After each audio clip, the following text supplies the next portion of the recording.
तर देशामध्ये राममय वातावरण पाहायला मिळते, कारण काहीच तासात अयोध्येमध्ये राम प्राण प्रतिष्ठा सोहळा पार पडणार आहे। अखेर राम मंदिरात विराजमान होणार आहेत। या निमित्ताने संपूर्ण रामायण डोळ्यासमोर येत आहे। एकीकडे हे भक्तिमय वातावरण, तर दुसरीकडे राजकारणात मात्र महाभारत सुरू झालंय। आणि त्याला कारण ठरलंय तो फडणवीसांचा एक फोटो। नेमकं हे सगळं प्रकरण काय आहे पाहूया। नागपूर स्टेशनला गेले असाल फिरायला, आपण सगळे जात असतात लोक ना, लहानपणी काय जे रामालाच मानायला तयार नाहीत त्यांना मी कशाला उत्तर देऊ। त्यामुळे मी पुन्हा एकदा सांगतो, मूर्खांना उत्तर देत नाही। संजय राजाराम राऊत हे असा फोटो महाराष्ट्राच्या आणि देशाच्या जनतेला दाखवू शकतात का? नाही, संजय राऊत मूर्खासारखं बडबडतोय। अशा पद्धतीचे फोटो हे आता मॉर्फ करून कोणालाही काढता येतात। या संपूर्ण वादामागचं कारण आहे हा फोटो। अयोध्येतील राम मंदिर प्राणप्रतिष्ठा सोहळ्यानिमित्त उपमुख्यमंत्री देवेंद्र फडणवीसांनी स्वतःचा जुना फोटो सोशल मीडियावर शेअर केला।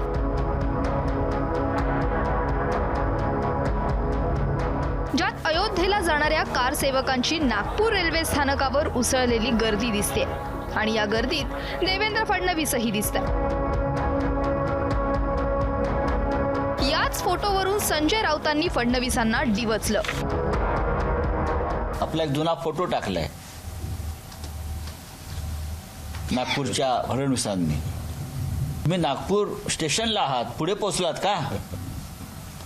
नागपूर स्टेशनचे फोटो आहेत।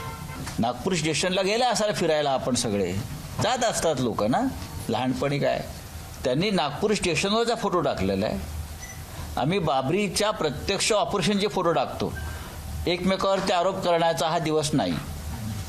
ते विचारतात शिवसेनेचं योगदान काय, म्हणून माझा हा प्रश्न आहे। मला असं वाटतं की हा जो काही ट्विट आहे हे कोणाला उत्तर वगैरे नाही आहे, आणि उत्तर देण्याच्या भानगडीत याकरता पडायचं नसतं की हे तेच लोक आहेत ज्या लोकांनी रामाचं अस्तित्व देखील नाकारलेलं आहे। ज्या लोकांनी राम खरंच त्या ठिकाणी जन्माला आले होते का, अशा प्रकारचा प्रश्न विचारला। जे रामालाच मानायला तयार नाहीत त्यांना मी कशाला उत्तर देऊ। त्यामुळे मी पुन्हा एकदा सांगतो, मूर्खांना उत्तर देत नाही। मी माझ्या आनंदाकरता हा फोटो ट्विट केला आहे। राऊतांच्या टीकेनंतर भाजप आणि ठाकरे गटात चांगलीच जुंपली। नाही, संजय राऊत मूर्खासारखं बडबडतोय। आता स्टेशनवर गेला होता, स्टेशनवर काय चहा आणि वडापाव खायला गेले होते का? बरं, त्या आंदोलनातली ती ॲक्शन दिसते, लोक जात आहेत, त्याच्यामुळे मला वाटतं बावळटपणासारखं संजय राऊत बरळायला लागलाय। जसा देवेंद्र फडणवीस साहेबांनी त्यांचा फोटो ट्विट केला, तसाच उद्धव ठाकरे, संजय राजाराम राऊत हे असा फोटो महाराष्ट्राच्या आणि देशाच्या जनतेला दाखवू शकतात का? ते बाबा, राम मंदिराच्या आंदोलनामध्ये उद्धव ठाकरे स्वतः त्या आंदोलनामध्ये सहभागी झालेले होते, असा एक तरी फोटो दाखवू शकतात का?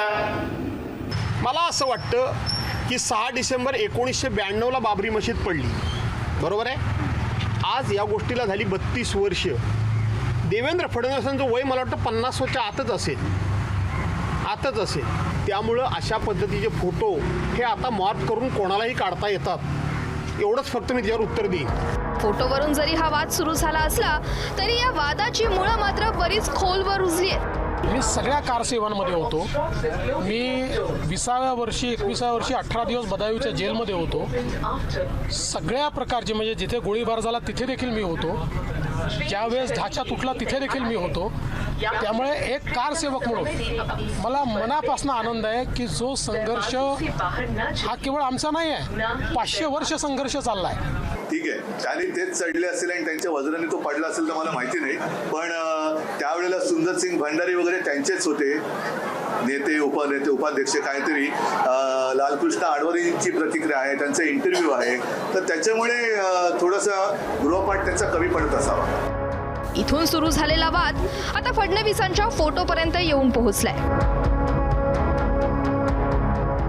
एकीकडे प्रतिष्ठापना सोहळ्याच्या पार्श्वभूमीवर देश राममय झालाय, तर दुसरीकडे फडणवीसांच्या कार सेवेसाठी निघालेल्या फोटोवरून राजकारणात वादाची फोडणी पडली आहे। आता वादाचा हा नवा अंक कुठल्या वळणावर जातो हे पाहणं महत्त्वाचं असेल। ब्युरो रिपोर्ट, एबीपी माझा।